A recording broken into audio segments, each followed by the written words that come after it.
Hi guys, eto yung unang araw namin na ikot kami ni Ma'am Jaya sa store.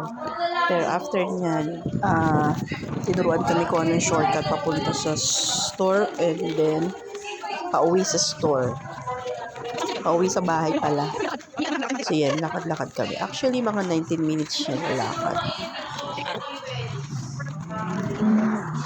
So yun, lakad lang hanggang makarating kami sa bahay namin. So, dito sa Canada, walang gagawin kundi maglakad. Or, kung mapera kayo, sumakay kayo ng bus. Kasi yung bus dito around 3.17 CAD or minsan magta-taxi ng 14.72 CAD.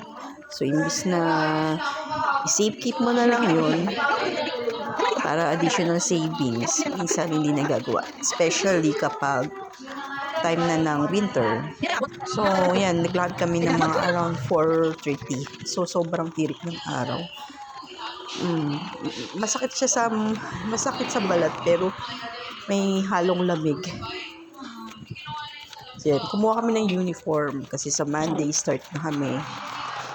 Sabak na sa totoong laban ng buhay. Yan, 6 kasi kami magkakasama sa apartment. So, masaya kasi hindi ka na masyado ma-homesick kasi ang dami namin, 6 kami. So, yan, lakad-lakad lang. So, pwede daw dito dumaan kahit gabi kasi ang bus lang dito ay hanggang alas 10 ng gabi. After nun, wala na. Or, kung takot ka maglakad dahil solo ship ka, magpapahatid ka sa mga kasamang mabait, o kaya naman, maglalakad ka dyan. So, imagine nyo kapag puros mo, yan. So, hindi ka na makapaglakad yan, syempre. So, no choice. So, kailangan mo talagang mag-sacrifice. Yan. Binisa ko na lang yan kasi masyado matagal yung video.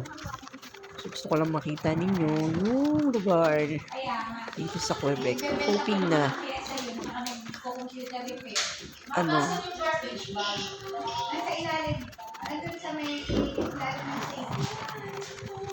yeah. So, ang layo. Yung 19 minutes namin, sobrang layo niyan. So, yan. So, araw-araw na yung magiging buhay yan. Starts on Monday, lakad-lakad. Pero habang meron pa kami natitira sa bus stop namin, magbabas muna kami, papasok. Tapos lakad pa uwi. Ayan, baliktad ang araw dito. Ang sakit ng araw dito, hindi sa tanghali, sa hapon. Yan. So, kami lang naglalakad po. Kasi, yan na yan. O, diba? Yung pinangarap mo lang, eto, nandito na ako. So, good luck sana. See you guys. Ayan, papadpadi ko na kami pupunta na ng kabila. Tatawid kami noon, and then pagtawid namin, lalakad ulit na mahaba.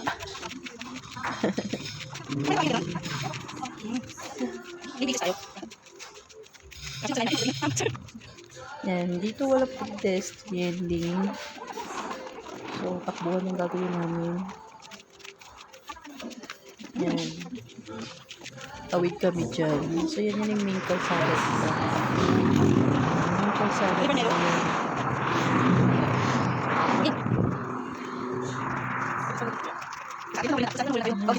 Tawid-tawid.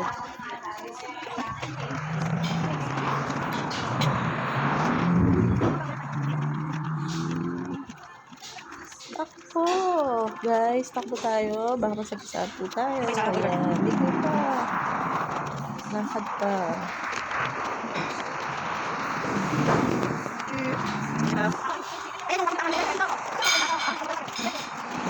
So, yun.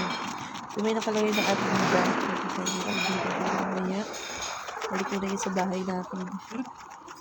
Layo, ayan, puro puno. Pagkinin mo, alas 10 ng ganun dapat ka dyan. So, nakakatakot.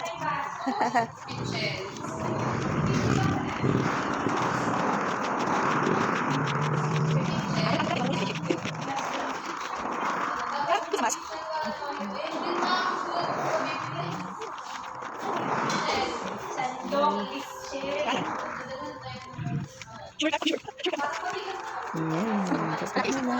Yan, papasok na kami dyan. So, malapit na kami sa